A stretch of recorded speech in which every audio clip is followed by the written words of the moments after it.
Welcome back to Crystal Clear. I'm Ultra Vox, and I'm here to continue our breakdown of songs in Steven Universe the movie. Following up from our other friend's breakdown, without a doubt, the grand majority wanted the next song to be Drift Away, another Spinel song that takes place in Pink Diamond's garden, and how the song seems to have a very popular connection to Adventure Time that people have addressed to me over and over and over again, so of course I had to talk about it. And spoiler warning, in case you haven't seen Steven Universe the movie, and for potential Adventure Time spoilers ahead. You've been warned, go watch, go catch up, and then come back. Alright, so the lyrics of Drift Away are rather straightforward, so because we are going to delve into the song's connection to Adventure Time, I want to start out this breakdown with its visuals, as there are some pretty heartbreaking details in the scene. The very first thing we see with Pink Diamond and Spinel's feet moving is that Spinel is always following in someone else's direction. This is something that's touched on immediately after, with a different song found, how Spinel is following after Steven's cue, immediately attaching herself to someone she just tried to kill. I also feel as if it's reasonable to infer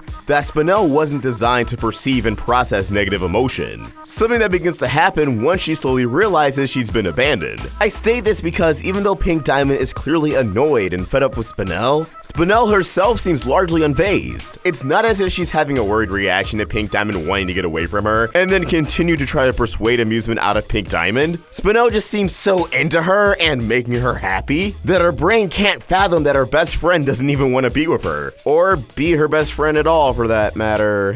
Spinel, being made for endless entertainment, probably just assumed that she would cycle to the right thing that would entertain Pink Diamond. Like, oh, maybe she's not into juggling today, or maybe it's a poke on the shoulder peekaboo kind of day, or that, oh, she could be upset at something else, I can cheer her up, but never, oh, I'm annoying Pink Diamond. I am not good enough for Pink in this moment. Going back a little bit though, when Pink Diamond and Spinel are just walking, it's worth noting the hibiscus flower that's in frame. By now we know that's the flower we should associate with her. And not just her, but also specific moments dealing with her. Like staging her shattering, or Blue Diamond visiting her palanquin. However, there's another type of flower in this garden besides hibiscus. At least one that I want to point out. You see those purplish blue flowers? Those are forget-me-nots. The flower of remembrance, and it could signify true love, but its naming is pretty on the nose. Don't forget me. And well, Spinel was forgotten. Yes, Pink Diamond did intentionally leave her there, and I've seen a lot of people ask why couldn't she go back? While I might save a more elaborate answer for a later time,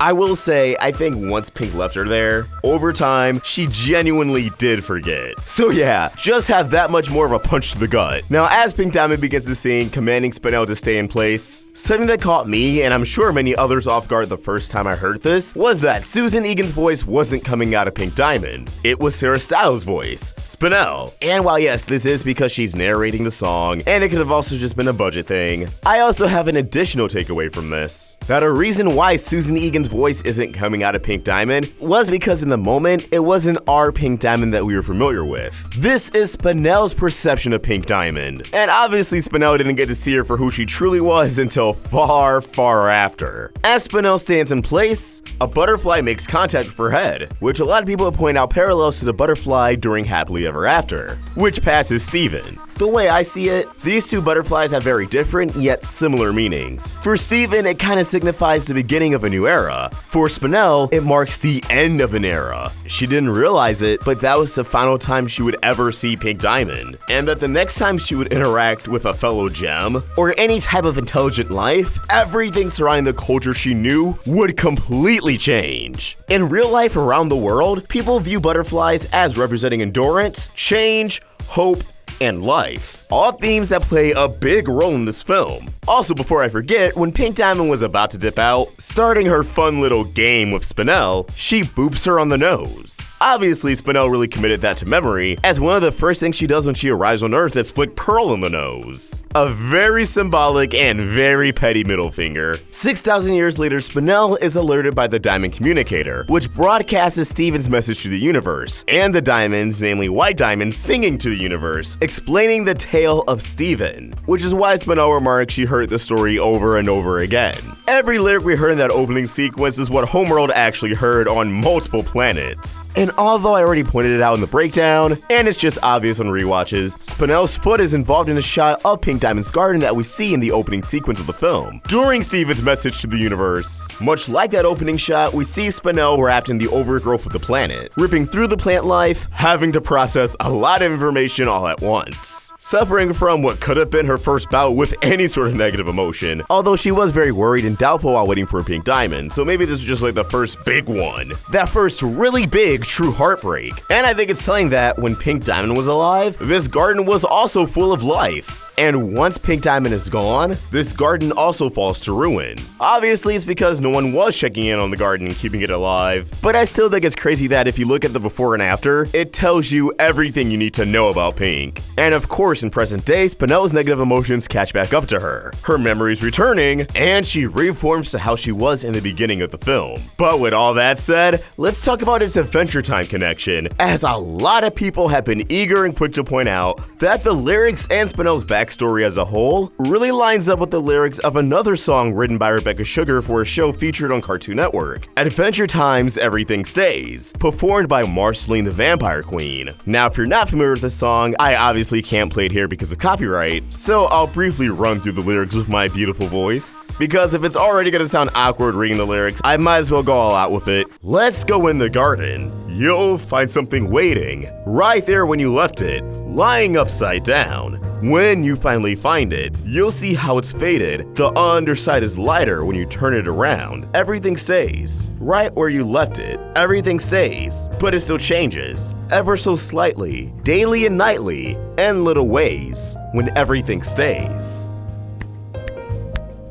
So obviously, Let's Go in the Garden itself relates to Pink Diamond's garden. You'll find something waiting being Spinel, but this time lying upside down. Much like the upside down placement of Spinel's gemstone in her current form. You'll see how it's faded, the underside is lighter when you turn it around, which I suppose you could compare to Spinel's darker color scheme. I understand her second floor appears in different lighting entirely, but when she is in broad daylight at the end of the film, the color scheme does feel just a little bit different from her previous form, and gems do change color schemes and shades and all that all the time. And yeah, while Spinel's change was more than ever so slightly, we can't ignore the obvious homage to that in the movie itself. And considering Sakes came out in November of 2015, I'm assuming that song was written in 2014, so before the movie was even an official thing, realizing she wrote a similar story before. And thus, instead of keeping it a fun little coincidence, Sugar could have then devised up the idea of the garden, making this from just a coincidence to a full-blown homage. And it makes sense given how significant the garden is treated. It's the only real new location in the movie that's heavily explored, and the setting is actually going to be used as artwork for the upcoming movie vinyl. Adventure Time entirely changed Rebecca Sugar's life, so I almost have no doubts that this was all intentional, pretty much giving a love letter to Penn Ward and Adam Muto for helping her tell so many amazing stories over these years, and the many stories that are still to come. Alright, so bit of an update. As I was editing this video, I get a notification. It's Cartoon Network's YouTube. Rebecca Sugar has confirmed and commented on the connection between Spinel, her backstory, Drift Away, and the song Everything Stays, touching on the origin of Everything Stays and Spinel. The lyrics of Everything Stays is actually quite literal, as when Rebecca Sugar was young, she lost a stuffed rabbit, which led to the following as she explains. I think partway through as I was drawing Spinel in the garden, I just went, oh no, like this is this toy. Like I'm definitely writing about this toy. I wrote a song about it for Adventure Time. The song Everything Stays was about this toy. I found it maybe half a year later.